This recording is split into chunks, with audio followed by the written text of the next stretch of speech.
குரு, செவ்வாய், சனி இந்த 3 கிரகங்களுக்குமே சிறப்பு பார்வை அப்படின்னு ஒன்று இருக்கு. குருவுக்கு வந்து 5, 7, 9 இடங்கள பார்க்கும். செவ்வாய்ங்கிறது 4, 7, 8 இடங்கள பார்க்கும்.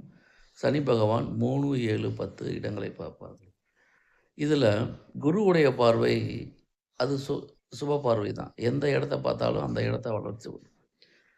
இப்போ இந்த செவ்வாய், சனி இருக்கு பார்த்தீங்களா? இந்த செவ்வாய், சனி சேர்ந்து ஒரு இடத்த பார்த்தாங்கன்னா, அந்த பாவம் நலிவு பெறும் அப்படின்னு தெரிஞ்சுக்கணும்.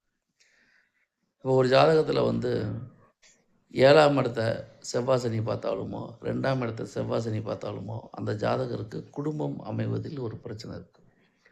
என்ன காரணம்? செவ்வாயும் சனி பகவானும் இருவரும் சேர்ந்து எந்த பாவத்தை பார்ப்பார்களோ, அந்த பாவம் சம்பந்தப்பட்ட காரகத்துவங்கள் நசிவு பெறும் அப்படிங்கிறது முழுக்க முழுக்க பொதுவான தகவல்.